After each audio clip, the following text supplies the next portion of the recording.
Ainda em pé, cantaremos todos o hino número 157.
E com esse espírito, ajoelhemos para falar com Deus.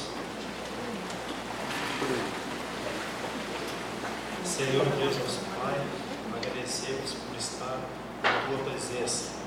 Agradecemos também por ter nos dado um feliz dia, um dia abençoado, um dia consagrado à Tua adoração.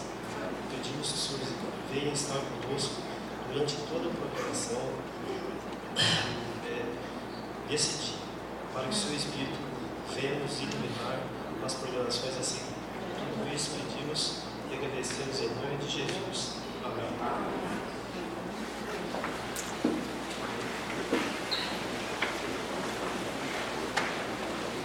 Vamos ouvir agora uma mensagem musical com o vocal Elos.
Toda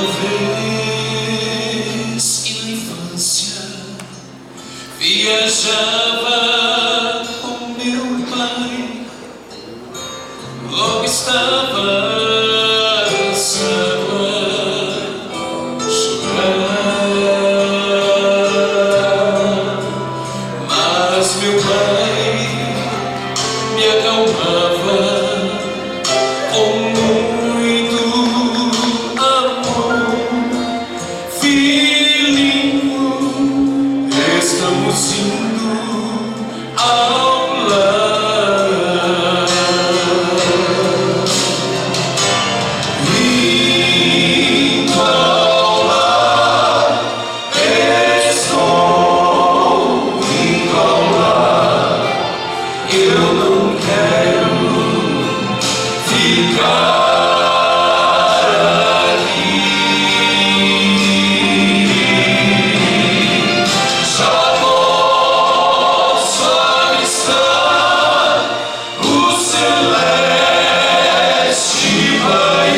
história do mundo é do estado final.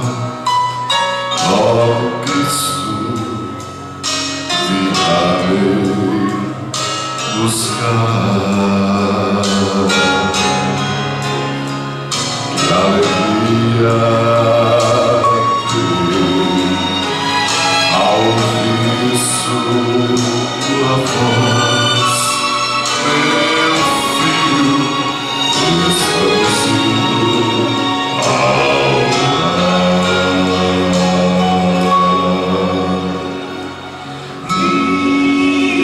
ao lar.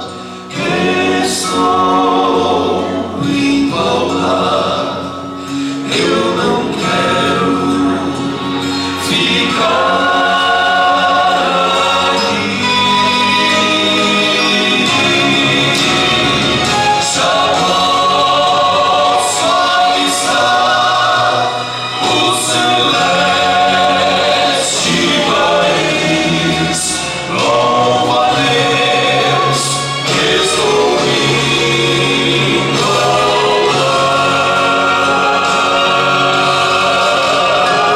já posso avistar o celeste país. Louvo a Deus, estou indo ao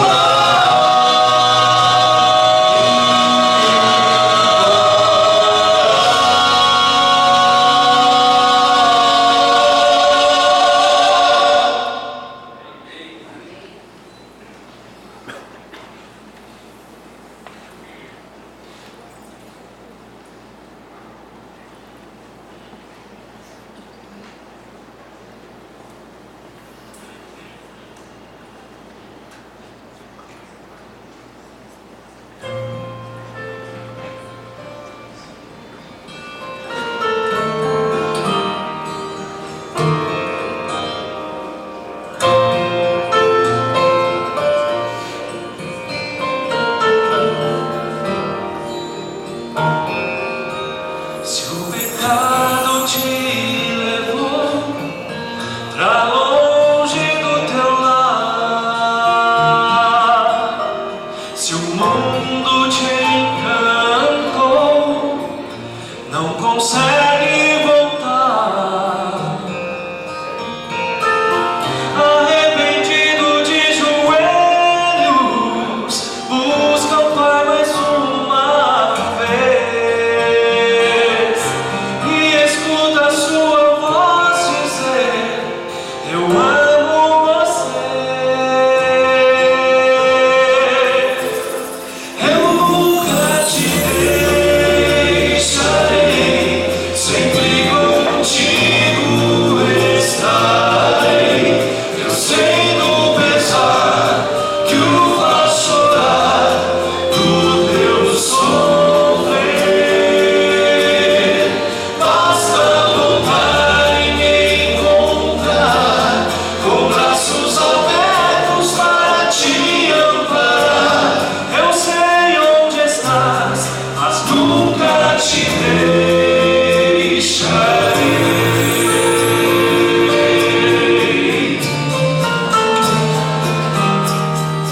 Por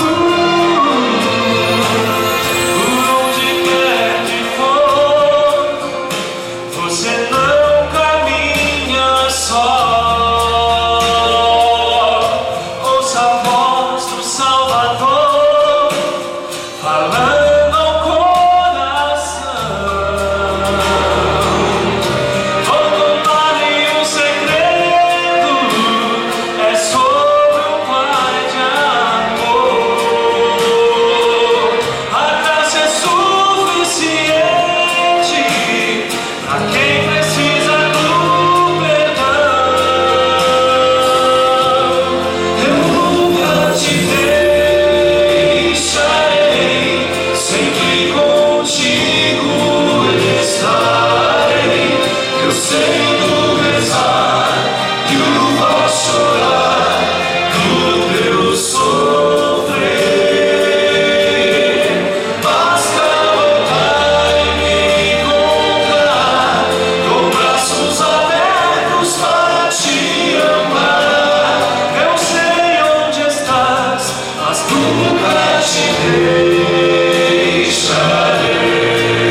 agradecemos o Concal Elos por essas duas mensagens lidas.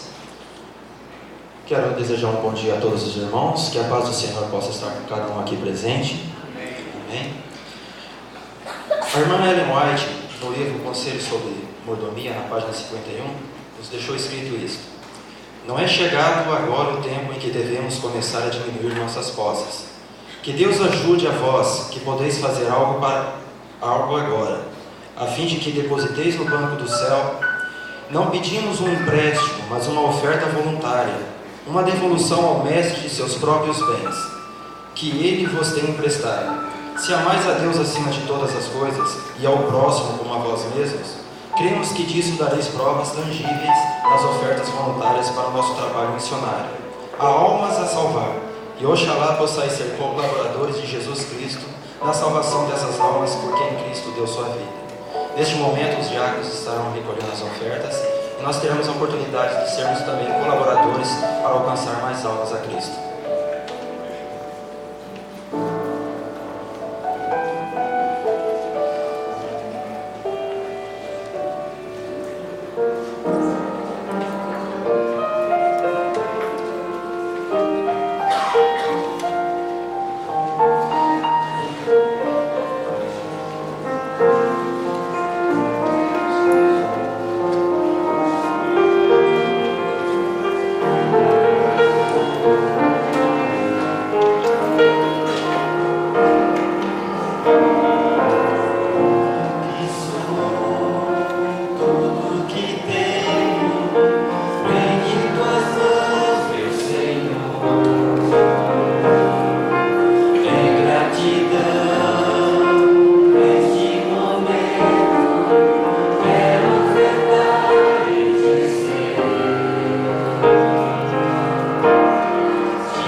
Oremos. Pai eterno, Deus Todo-Poderoso que estás nos céus, obrigado, Pai, pelas bênçãos recebidas. Está aqui, ó Pai, nossos dízimos e ofertas, que elas possam levar, ó Pai, a mensagem para todos aqueles que ainda não conhecem sobre Ti.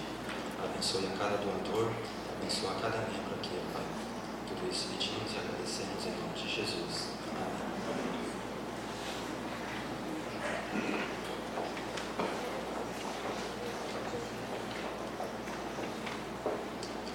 Bom, eu acho que eu dei uma atropelada aqui, né? Acho que ficou faltando um vídeo, não sei se... Mas perdoa para os irmãos, primeira vez que eu estou fazendo isso sozinho, sem a companhia do Nelson. Mas nós temos hoje como nosso orador o pastor Aaron, né? Ele é departamental de mordomia e saúde, irmão do pastor Josias, aqueles que não conhecem. Então, pastor, essa aqui é a metade da igreja. O Senhor no segundo culto vai conhecer também a outra metade.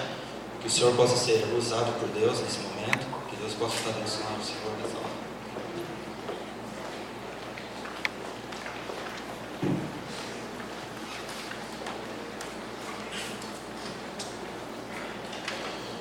Bom dia, igreja. É uma alegria estar aqui nesta igreja, que a cada dia, de longe, estou aprendendo a admirar. Esse final de semana eu estava na região de Umuarama, e lá tem uma irmã chamada Maria Evangelista. E ela tem a TV Novo Tempo 24 horas na casa dela. É uma senhora de 64 anos, e mora sozinha. E a gente tem um carinho muito especial, porque esse período agora, de julho até semana passada, eu estava sozinho aqui, minha esposa ainda na região de Cruzeiro trabalhando. E ela ficou todo esse tempo sendo cuidada por essa mãezona que é a irmã Maria Evangelista. E a irmã Maria Evangelista é uma senhora que tem rodinha nos pés, gosta de viajar, é uma senhora completamente fora da idade. Ela curte esse momento que ela está vivendo. Já casou 3 vezes. Mas ela casou 3 vezes porque por alguma razão os maridos morreram, viu? Não foi por outra razão, né? É conhecida como viúva negra, né? Coitada, já falei mal dela, né? Queria falar bem e falei mal. Mas enquanto assistimos, agora você vai entender porque eu estou contando isso, né? Enquanto assistimos a TV Novo Tempo, ela se deparou com um projeto aqui da igreja da terceira idade. E ela gostou demais. Ela diz assim: desse final de semana você prega, no próximo eu vou contigo porque eu quero conhecer esse povo, quero viajar com esse povo, quero estar perto desse povo. Ela é animadinha, viu? Eu acho que ela vai somar bastante aqui ao grupo que a gente pôde assistir na reportagem da terceira idade que existe aqui na igreja. A cada momento a gente ouve um projeto diferente de vocês. Parabéns, que Deus continue usando de maneira muito especial essa igreja. Que no coração dessa igreja realmente seja um coração extremamente missionário, um desejo de levar Jesus. Não importa se é com uma criança ou se é com uma pessoa de idade, mas que esse evangelho não pare, que isso vive no coração da igreja todo o tempo.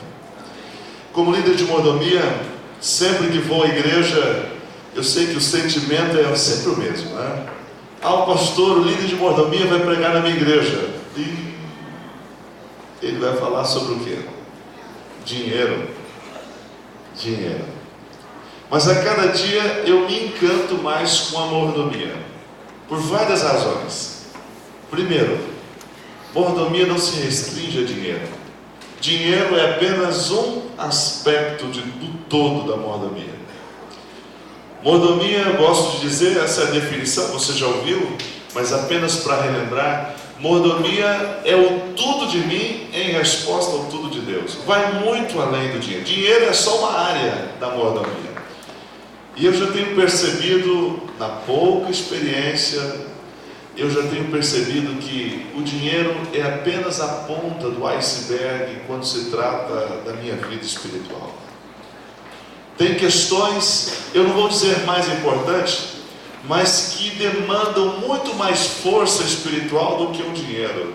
Tem tanta gente que doa com muita liberalidade à igreja o seu dinheiro, mas ainda não aprendeu a amar Jesus, ainda não aprendeu a ter comunhão com Deus. Eu quero dizer para você que a devoção pessoal, a comunhão com Deus é a base da mordomia e é a base de tudo que fazemos na igreja. Tudo que fazemos na igreja tem a ver com a devoção pessoal. É o primeiro passo que nós damos, é o primeiro e mais importante passo que nós damos quando se trata de ser um mordomo fiel.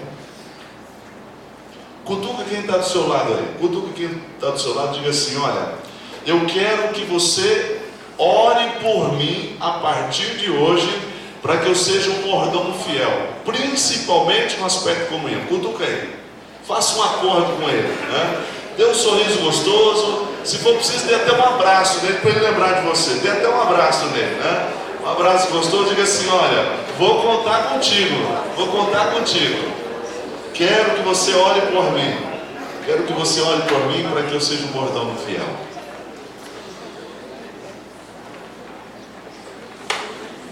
Abra sua Bíblia no livro de Josué.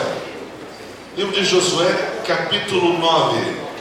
Livro de Josué, capítulo 9. Eu sei que você já sabe, ok? Mas eu vou reforçar. Nós estamos numa empreitada em toda a igreja no mundo, participando de um projeto chamado Reavivados por Sua Palavra. A cada dia lemos um capítulo da Bíblia. Talvez isso aqui é chover no molhado, porque você já tem o seu sistema de leitura, você já é sistemático em relação ao ano bíblico.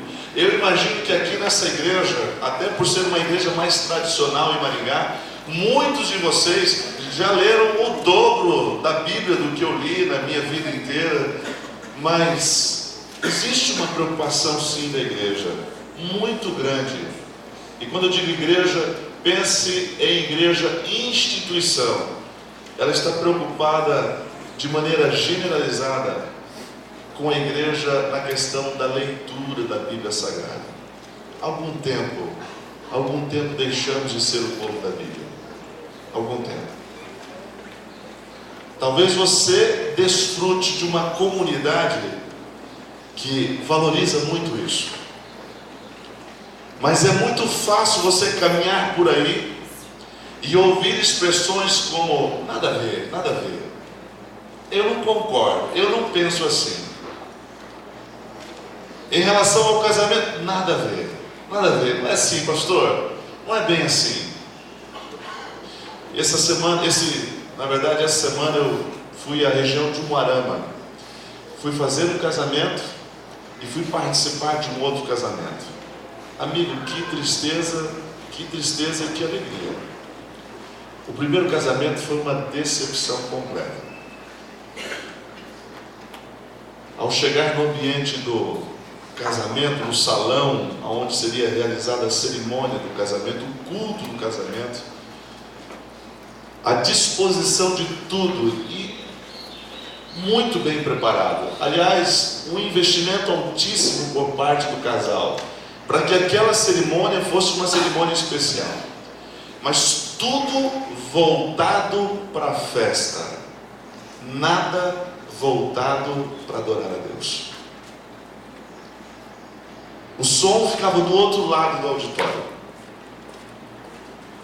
E quando eu recebi o microfone para pregar, a pessoa ali que cuidava disse assim: pastor, era o organizador da festa, com um brincão na orelha, me entregou o microfone e disse assim: pastor, o senhor vai ter uma dificuldade enorme, mas o senhor vai ter que se exercitar, porque o senhor vai falar aqui, o som está lá do outro lado, não tem retorno, então o senhor vai falar 3 palavras, quando o senhor estiver na terceira, o senhor vai ouvir a primeira. Você imagina a minha luta. Enquanto pregava, eu tive que me policiar para não falar assim: então vocês estão, para ver se eu consegui ouvir minha voz. Terminou o casamento, nos assentamos. Primeira coisa que o garçom veio me servir foi um copo de gelo e uísque, cerveja. Eu olhei para minha esposa e fiquei me deparando com os pais não adventistas. Olha bem a mensagem desse casal. Quando conversaram com o pastor deles, disseram assim: pastor, nós queremos aproveitar esse casamento para dar um testemunho da palavra de Deus para a nossa família. Nós queremos que a palavra de Deus seja aberta. É uma oportunidade para falar do amor de Deus. E aí, perderam a oportunidade. Chegou um momento que eu não aguentei, pedi licença, e a minha mãe foi me buscar lá fora. Pastor, o senhor já está indo embora. E eu preciso ir embora. Mas pastor, ainda nem partiram lá, cortaram o bolo. Eu falei: não, mas eu preciso ir embora. Então pelo menos dei um abraço. Voltei, dei um abraço da noiva, e ela sabia por que eu estava indo embora. Os pais não, eles não mereciam aquilo, nem sabiam o que estava acontecendo, era a vida deles. Eu abracei e fui embora. Quando entrei no carro, vi o grupo entrando, e vi que era um grupo de show. E aí, quando entrei no carro, ouvi essa frase: bem-vindo ao nosso baile. Eu fechei a porta e fui embora. Saí dali arrasado com essa expressão: nada a ver. Isso não tem nada a ver. É comum hoje, todo mundo faz isso. E o meu coraçãozinho volta para casa apertado por 2 razões muito simples. A igreja está clamando o conhecimento da palavra de Deus. A igreja está clamando a importância de estar debruçado, com o joelho no chão, buscando mais o seu Senhor. Estamos vivendo num mundo que pressiona a igreja e que a cada momento o secularismo invade a igreja. E por não termos o conhecimento da palavra de Deus, a expressão que estamos nos acostumando a ouvir é: não tem nada a ver. Eu penso diferente, eu acho, o achismo, eu acho. E enquanto eu participava, lia esses textos, há 2 semanas ou uma semana atrás, o livro de Josué, talvez umas 2 semanas, eu me deparei com essa história de Gibeão, a história dos gibeonitas. Josué capítulo 9. Veja o que a Bíblia diz aqui em Josué capítulo 9. Você vai ver que mordomia é muito mais do que dinheiro. Talvez você seja um fiel dizimista e pactuante, você participa disso, você tem isso como convicção. Mas eu vou dizer para você hoje, talvez o meu único objetivo de estar aqui hoje é dizer que, como mordomo fiel, a sua única e mais importante tarefa é ter comunhão com Deus todos os dias. Não importa qual pressão você vai enfrentar nesse dia, é começar bem com Deus. A serva do Senhor tem uma frase que você conhece bem, vou apenas relembrá-la. Ela diz assim: um dia sem Deus é um dia perdido. Mas pastor, hoje o dia foi maravilhoso, eu nem pequei. Meu amigo, não importa. Deus não chamou você para lutar contra o pecado, Ele chamou você para se ligar a Ele, e pela graça de Deus, pelo poder de Deus, ter vitória sobre o pecado. É uma coisa completamente diferente. Ele não convidou você para fazer coisas para Ele, Ele convidou você para permanecer na sua presença. Se você pega a parábola simples aí da videira, lá de João 15, se você ler em casa depois, dá uma olhadinha, faça esse exercício, leia do versículo 1 até o versículo 10, e você detecte lá quantas vezes a palavra permanecer vai aparecer nesse texto. E no meio dessas palavras permanecer, tem uma frase que você conhece bem, que Jesus diz assim: sem mim nada podeis fazer. Comunhão com Deus. Vamos entender isso da história de Josué, capítulo 9, o versículo 1 até o versículo 6. Olha o que diz a Bíblia aqui. Sucedeu que, ouvindo isto, todos os reis que estavam daquém do Jordão, nas montanhas e nas campinas, em toda a costa do mar, defronte do Líbano, os heteus, os amorreus, os cananeus, os ferezeus, os heveus e os jebuseus, se ajuntaram de comum acordo para lutar com Josué contra Israel. O versículo 3 diz assim: mas os moradores de Gibeão, ouvindo o que Josué fizera com Jericó e com Ai, usaram de estratagema, foram e se fingiram embaixadores, levaram saco velho sobre os seus jumentos, odres de vinhos velhos, rotos e consertados, nos pés sandálias velhas remendadas, roupas velhas sobre si, e todo o pão que traziam para o caminho era seco e bolorento. Foram ter com Josué ao arraial, a Gigal. Eles disseram a ele e aos homens de Israel: chegamos de uma terra distante, fazei, pois, agora aliança conosco. Essa história me chama um pouquinho a atenção, sabe por quê? Às vezes eu vejo que Satanás, com você, principalmente com você e comigo, ele usa uma estratégia diferente. Ele já sabe que se ele bater de frente contigo, ele não vai ter muito sucesso. Ele não vai ter muito sucesso. E com Josué não foi diferente. Quando ele arregimentava o inimigo e dava ordem, Satanás dava ordem: ataque o povo de Deus, destrua o povo de Deus. Josué buscava o Senhor, pedia a sua orientação, e Deus dizia: marche. E Satanás era destruí-lo. Mas parece que Satanás já sabe que as pequenas coisas, aquelas óbvias, insignificantes, são exatamente essas coisas que fazem a sua vida ruir, se despedaçar, desabar. Você cai na lona com as pequenas coisas. Eu me lembro de uma inspiração dizendo eu nunca vi, eu lembro só da meditação, talvez até alguém já tenha ido lá. Nos Estados Unidos existe um parque chamado Parque das Sequoias, aquelas árvores enormes, troncos. Você vê foto de gente assim, 10, 15 pessoas se abraçando para passar em torno de um tronco daquele. Algumas dessas árvores, talvez com 500, 600, 700 anos, algumas até milenares. Um biólogo dizendo dessa árvore, dizendo o seguinte: uma árvore dessa quase milenar, ao você avaliar o tronco dessa árvore, você observava lá nesse Parque das Sequoias que eles essa árvore já tinha enfrentado muitas intempéries da natureza, tempestade, raios, quem sabe rachando essa árvore ao meio, mas ela se recompôs e lá ficou firme em pé. Mas pequenas formigas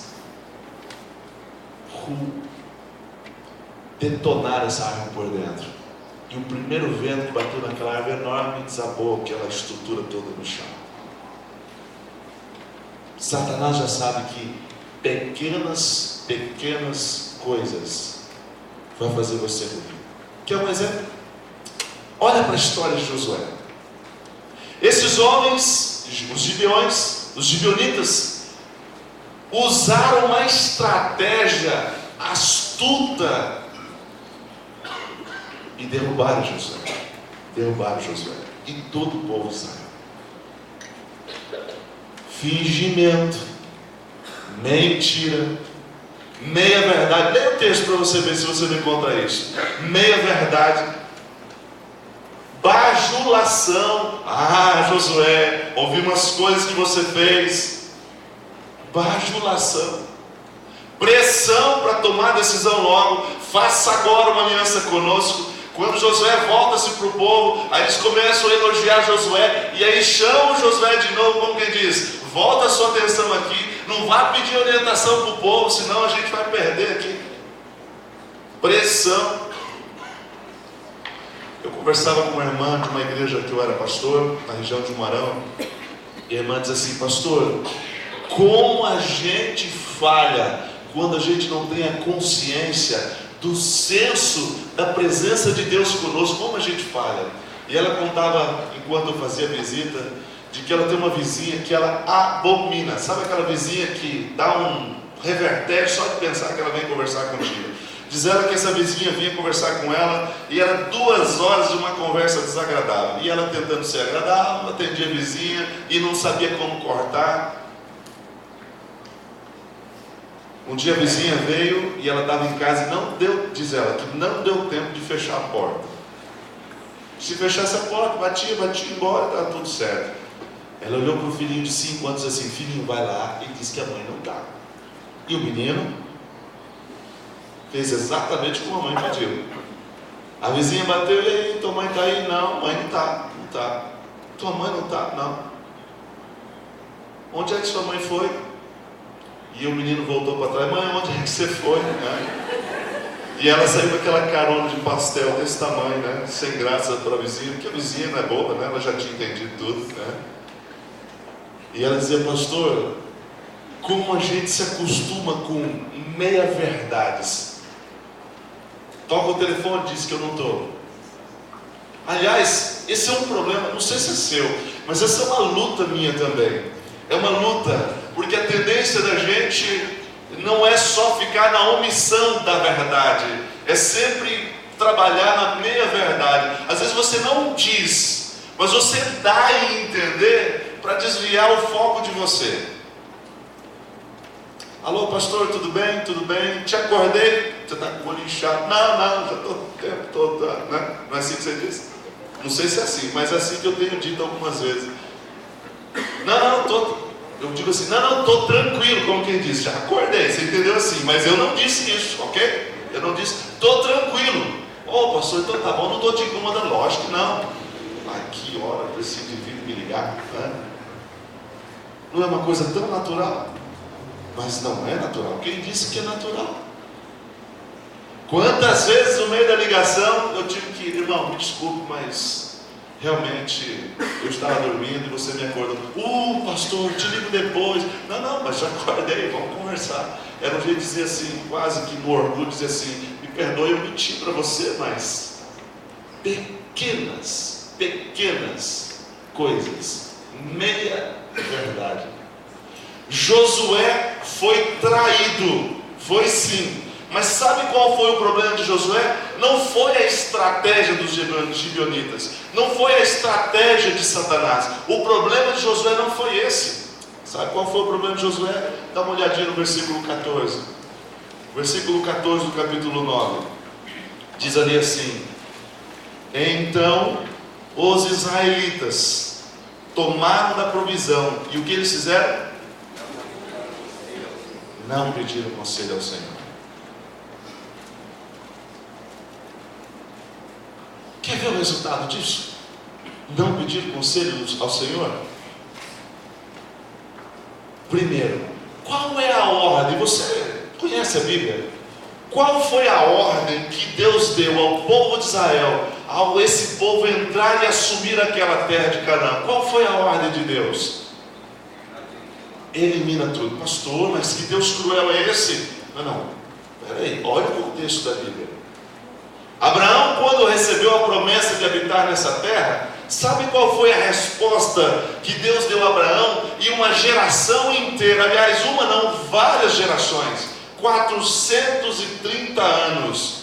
Abraão olhava para a terra de Canaã e o que ele enxergava era uma comunidade, uma população, um povo extremamente ímpio, imoral, pagão. Um povo que Deus não tinha espaço nenhum naquele lugar. Nenhum. Mas quando ele pediu assim, Senhor, e a promessa? Lembra da promessa? Estou aqui feito um cigano, Senhor, e a promessa? E a resposta de Deus: ainda não se encheu a medida da iniquidade do povo cananeu. Os filhos vieram, foram todos para o Egito como escravos, ficaram anos, séculos lá, olhando para o céu, levando chibatada nas costas, e dizendo: Senhor, estamos aqui, e a promessa? Ainda não se encheu a medida da iniquidade do povo cananeu. E quando você olhava para a terra de Canaã, você via e ouvia de tudo. Até quando esse povo era religioso, eles estavam tomando seus filhos recém-nascidos e sacrificando aos seus deuses. Existia um deus pagão da terra de Canaã, que tinha os seus braços de ferro estendidos. Debaixo, Ezequiel fala desse Deus, dizendo que tinha um fogo que não se apagava. Era um fogo que era constantemente alimentado. Ali o povo cananeu, para manter ali o Deus calmo, trazia os seus filhos com 8 dias, 9 dias, e depositava sobre aquele braço quente do fogo que não se apagava. E quando a criança conseguia gritar, aquele era o louvor àquele Deus. Bem, isso quando eles eram religiosos. Quando eles eram religiosos. E Deus dizendo: ainda não se encheu. Quando Josué entrou, Deus diz assim: agora você entra e você vai destruir todos. Aí Satanás pega as pequenas coisas e derruba um gigante como Josué. Aquele povo usa de pressão, mentira, bajulação, uma estratégia do inimigo, e derruba Josué. Por uma simples razão: porque Josué não pediu o conselho do Senhor. Amigo, olha para o seu dia, olha para a sua vida. Você acha que Satanás vai trabalhar de forma diferente? Sim, talvez uma roupagem diferente para você. Uma roupagem diferente para você. Mas se você passar um dia como mordomo fiel, sem ter comunhão com Deus, se prepare para a derrota. É um dia perdido. Se prepare. Quando eu fui ao Espírito de Profecia dar uma olhadinha nessa história, gosto muito de fazer a leitura do livro bíblico e devagarinho ir pesquisando alguma coisa que a serva do Senhor disse para a gente. Eu encontrei duas coisas da misericórdia e do amor de Deus que me chamaram a atenção. A primeira delas é o seguinte, em relação aos gibeonitas. Sabe o que o Espírito de Profecia diz? Diz o seguinte, que se os gibeonitas, se esse povo que estava condenado à morte por Deus, tivesse procurado Josué e dito assim, nós somos aqui a 3 cidades, bem pertinho de vocês, nós ouvimos falar de Deus, e o nosso povo está arrependido e decidido a servir ao Deus Jeová, a guardar a sua lei, a viver de conformidade com o seu plano. Sabe o que ela diz? Ela diz assim, que esse povo teria sido abraçado, porque Deus tinha dito assim, todo estrangeiro que estiver no meio de vós, mas que adorar ao Deus Jeová, com a sua família, com a sua casa, com o seu lar, vai ser tratado como se fosse um de vós, com todas as promessas que Deus fez ao povo de Israel. Eles seriam abraçados como se fosse o povo de Israel. Gibeão não era qualquer cidade, era uma cidade real, povo forte, acostumado à batalha, um povo que vivia no luxo, do bom e do melhor, mas negaram tudo isso por uma mentira. E Josué não teria infligido ao povo uma experiência negativa. 400 anos depois dessa aliança, Saul foi lá e matou ali os filhos dos gibeonitas, e Deus castigou duramente o povo de Israel, porque eles quebraram a aliança, mesmo equivocada, que eles haviam feito lá no passado. Deus não queria que eles fizessem essa aliança. Agora que fizeram, agora Deus dizia assim, agora vocês vão ter que cumprir o voto, vocês vão ter que ser fiel a essa aliança. Eles não foram, Saul não foi. E Davi foi castigado por Deus, com seca, os animais adoeceram, morreram. Deus começou a matar os filhos de Israel, porque eles tinham descumprido ali uma aliança com os gibeonitas. Sabe quando Deus reverteu a situação de Israel? Quando uma mãe que perdeu 7 filhos da família de Saul desabou na presença de Deus, chorando por ter visto seus filhos mortos por causa de um voto estúpido. Quando ela clamou piedade ao Senhor, por causa daquela mãe, é que Deus voltou a abençoar o povo de Israel. Uma aliança equivocada. Está vendo o resultado? Amigos, vou dizer algo sobre hoje. Depois que eu saí daquele casamento, eu fiquei pensando, quanta gente fazendo aliança, não só no casamento, em todas as áreas da vida, sem orientação de Deus. Eu não vou dizer para você que esse casal vai se dar mal, que eles por causa... Não, Deus é Deus de graça, de misericórdia, Ele perdoa. Mas olha, eu também tenho que entender que Deus é justo em tudo aquilo que faz. Deus, Ele perdoa. Aliás, tem uma frase, talvez é popular, não sei, mas tem uma frase que diz assim, você tem a liberdade de escolher o que você quiser para a sua vida.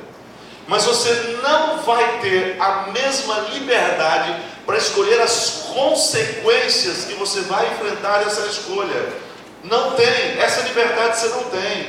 Deus te perdoa, a graça te cobre, Deus, quem sabe, até te ajude a viver, ter paz na sua vida, mas as consequências, elas tocam diariamente a sua e a minha vida, dependendo das escolhas que eu faço. Aliança sem orientação de Deus. Vamos para o capítulo 10. Quero mostrar agora um outro cenário, um outro Josué. uma outra experiência. Você encontra agora no capítulo 10, Josué recebendo a notícia nesse capítulo de que os gibeonitas estavam sendo atacados, cercados. E como Josué havia feito alianças com esse povo, Josué decidiu defender esse povo como se fosse parte do povo de Israel. Mas olha o versículo 6. Ali diz assim: os homens de Gibeão mandaram dizer a Josué no arraial de Gigal: não retire as tuas mãos dos teus servos, sobe apressadamente a nós, livra-nos, ajuda-nos, pois todos os reis dos amorreus que habitam nas montanhas se ajuntaram contra nós. Versículo 7 diz assim: então subiu Josué de Gigal, ele e toda a gente de guerra com ele, e todos os valentes. Quero terminar nessa primeira parte do versículo 8, diz assim: disse o Senhor a Josué: não temas. O que Deus estava dizendo a Josué? O que ele estava dizendo? Estava com ele. Em outras palavras, Josué, vai, vamos. Mas, pastor, eu não entendi ainda onde esse texto quer chegar. Quando eu fui ao livro Patriarcas, amigo, abre um parênteses aí. Você não imagina a riqueza espiritual quando você une duas coisas: a leitura da Bíblia com o Espírito de profecia. Eu vejo que essa igreja é uma igreja jovem também. Vejo muitos jovens presentes nessa igreja. E digo para você que é um desafio, principalmente para os jovens. Eu não vou dizer nós, senão você vai achar que eu vou me incluir, né? Eu não me sinto assim tão, né? Mas é um desafio para o jovem hoje ler o Espírito de profecia. É um desafio. Por outro lado, é uma bênção. Você vê no fruto da vida de um jovem, quando ele dedica tempo para conversar com Deus e descobrir essas maravilhas da história do plano de Deus. Sabe o que acontece? O jovem que lê a Bíblia e o Espírito de profecia é um jovem mais ousado, ele é mais corajoso, a autoestima dele está lá em cima, ele confia mais, ele vai mais longe. Sabe por quê? Porque em nenhum momento, qualquer que seja o desafio que ele tenha que enfrentar, ele não se sente sozinho, ele tem um senso da presença de Deus com ele, porque você descobre que o mesmo Deus do passado, o Deus de Josué, é o Deus hoje. A Bíblia diz que Deus não muda. Deus não muda. Não deixe de ler o Espírito de profecia, amigo. Não deixe de ler. Tire tempo todos os dias para ver o que Deus tem para você. Um povo sem profecia se corrompe. Quando confiamos nos profetas de Deus, a nossa vida prospera. Segundo Crônicas, capítulo 20, versículo 20. Confiamos nos profetas, a nossa vida prospera. Estaremos seguros no Senhor, mas a nossa vida prospera. Mas aí eu fui ao livro Patriarcas e abri. E vi a serva do Senhor dizendo assim: diferente da experiência do capítulo 9, sabe o que Josué fez lá em Gigal? Ele passou horas com o joelho dobrado no chão, clamando ao Senhor a orientação para poder sair, se era ou não era a vontade de Deus fazer exatamente o que ele ia fazer agora. Ele clamou ao Senhor horas. Alguém bateu na minha sala lá, eu não sei se eu já contei isso para vocês, mas bateu lá na minha sala e disse assim: pastor, posso fazer uma pergunta? Pode, lógico que pode. O senhor é o líder de mordomia? Sou o líder de mordomia. Pastor, quanto tempo você ora?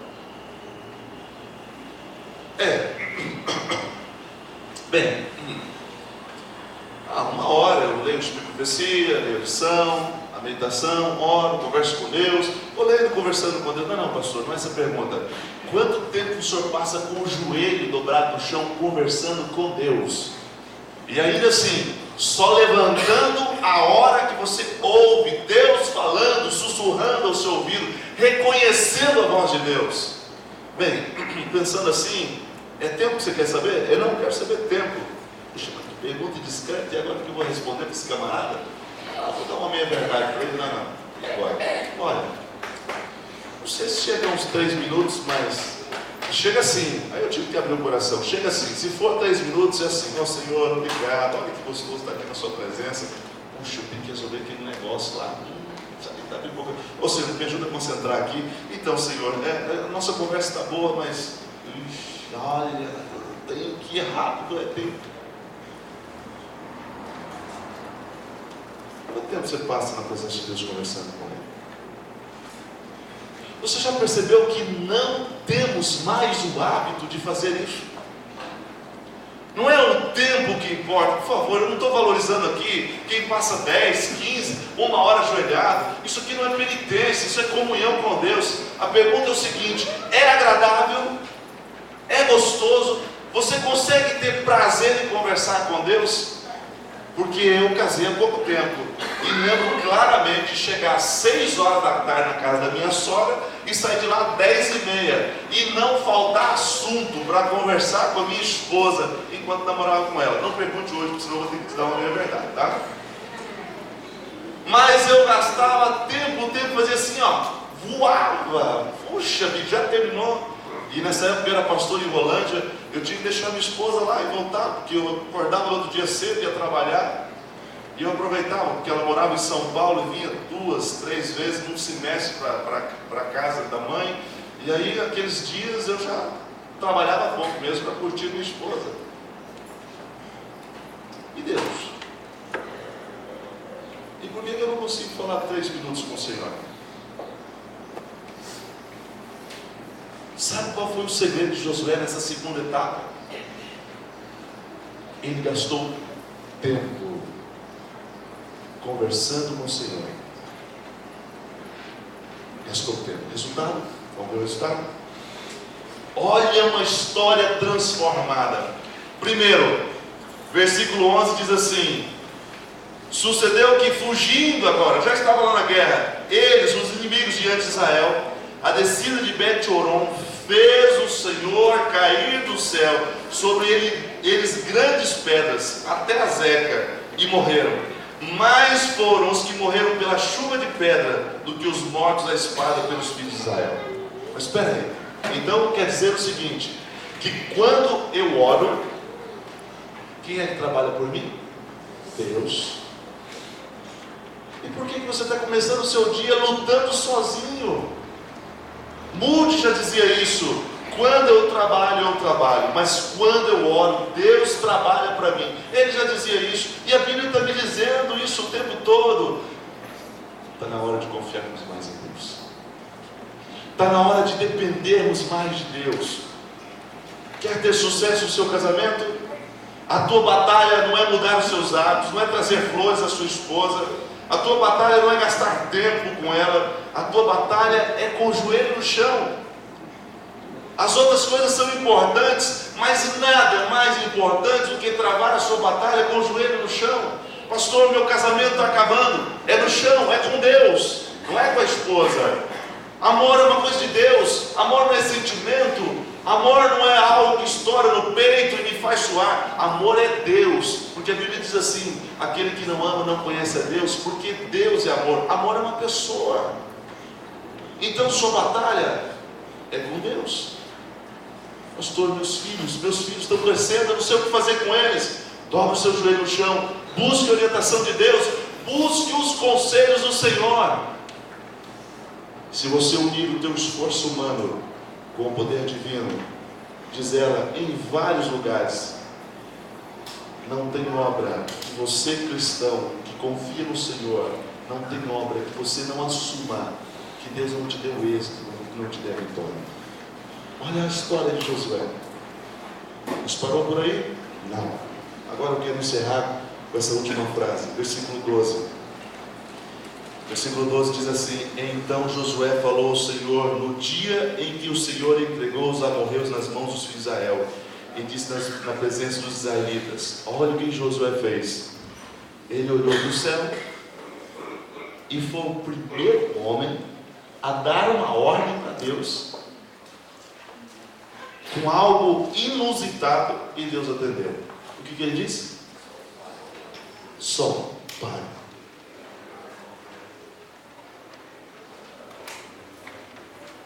Ah, como eu queria estar naquele dia assistindo essa história.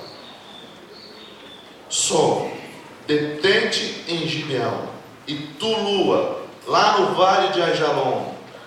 E o versículo 13 diz assim: e o sol se deteve, a lua parou, até que o povo se vingou dos seus inimigos. Versículo 14: não houve dia semelhante a este, nem antes nem depois dele, tendo o Senhor assim atendido a voz de um homem, porque o Senhor pelejava por quem?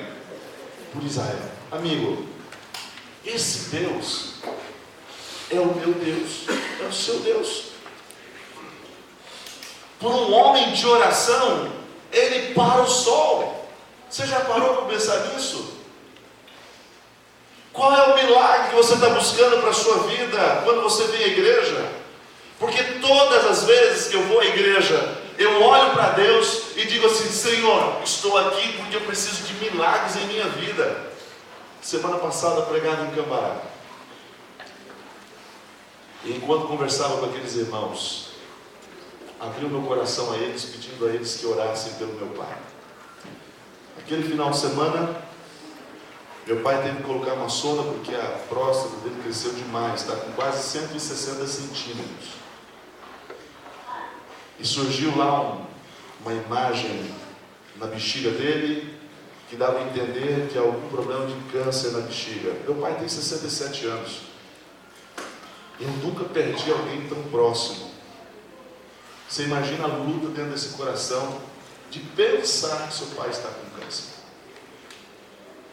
Eu estava naquela igreja pregando e clamando a Deus um milagre. E hoje eu tenho a oportunidade de estar aqui com vocês e agradecer a Deus um milagre que Deus fez na minha vida. Sabe por quê? De fato, ele vai ter que passar pela cirurgia, vai ter que tirar a próstata dele. Mas confirmou-se apenas um problema, uma irritação da bexiga. E o tumor é benigno na próstata. Você não busca milagres? E se Deus não atendesse? Bem, é a comunhão que vai dar segurança para você em confiar em Deus. Não importa o resultado.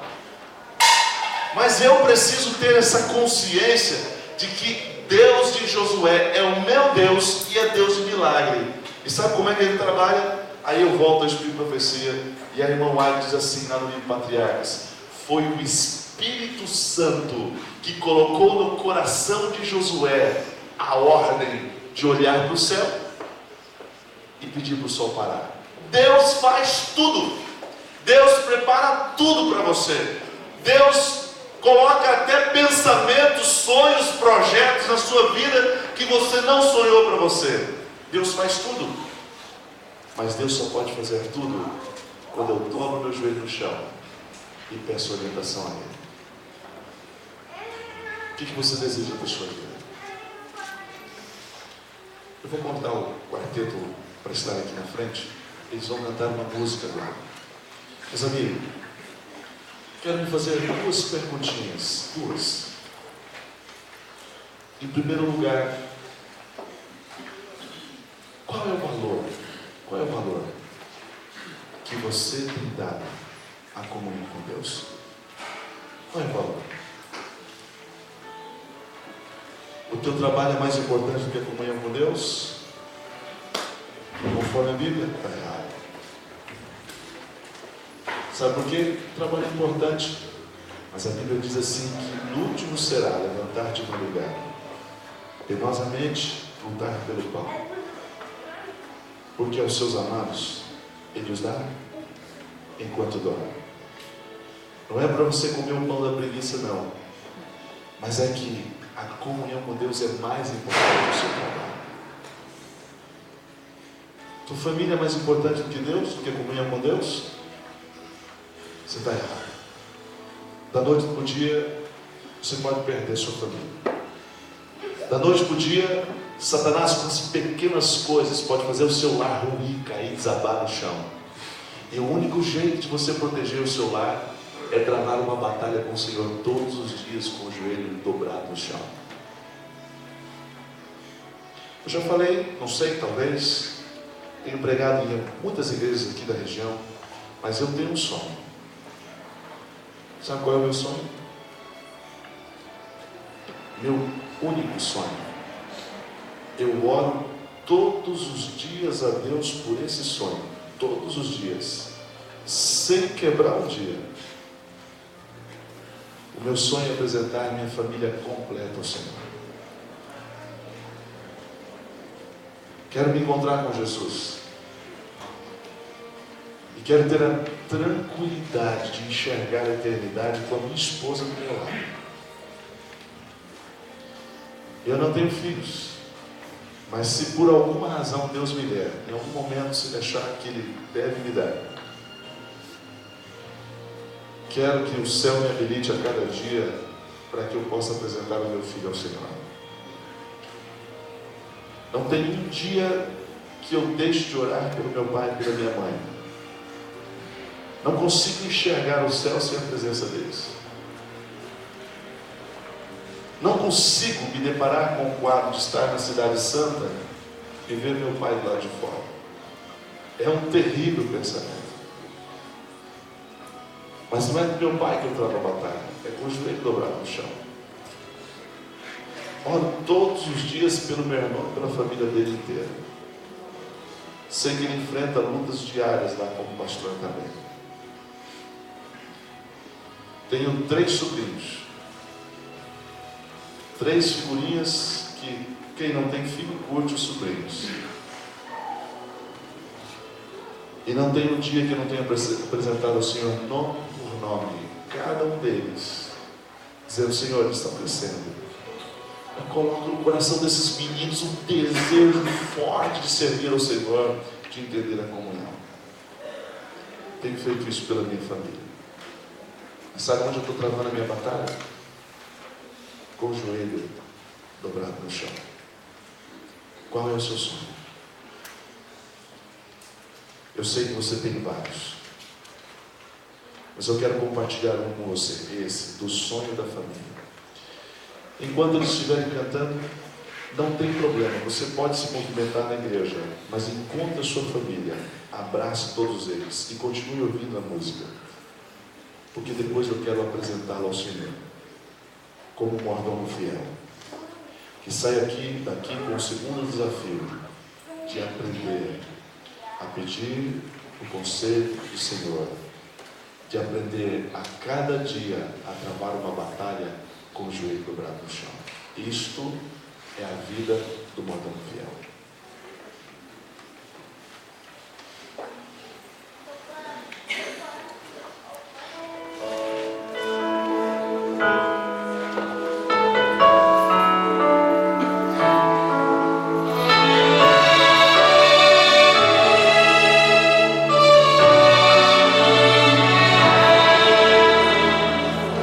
Deus Pai, eu venho lhe pedir, oh venha atender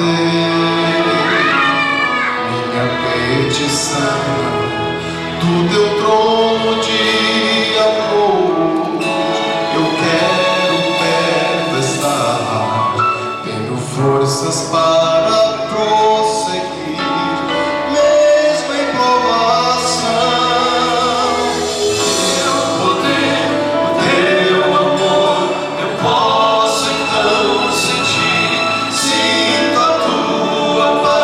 Pousando sobre mim.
Essa é a nossa batalha.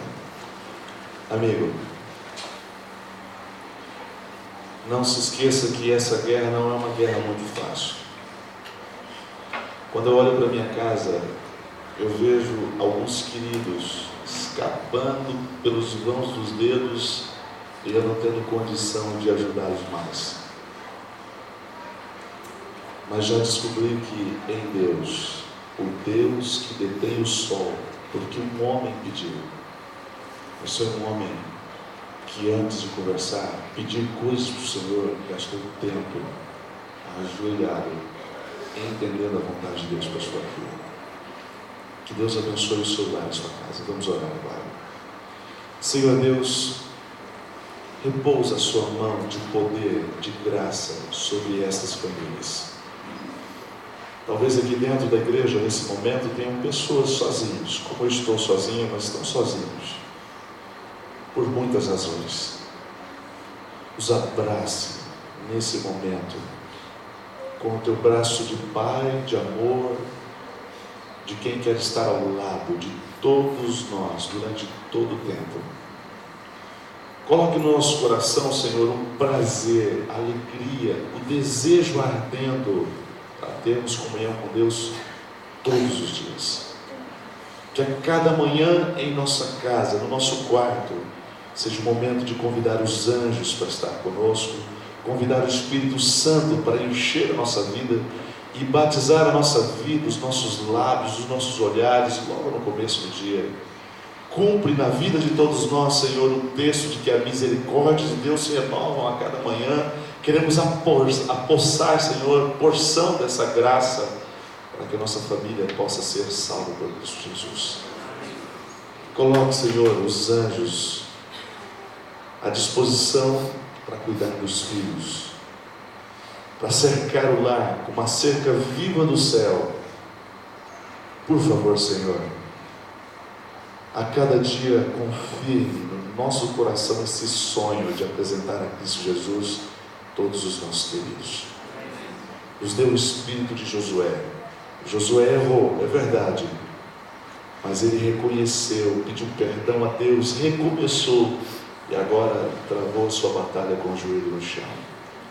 No final desse capítulo, Josué, olhando para o povo, diz assim: eu e minha casa serviremos ao Senhor. Que esse seja o nosso propósito, que esta seja a maior bênção que o Senhor possa depositar na conta de cada lar que está aqui.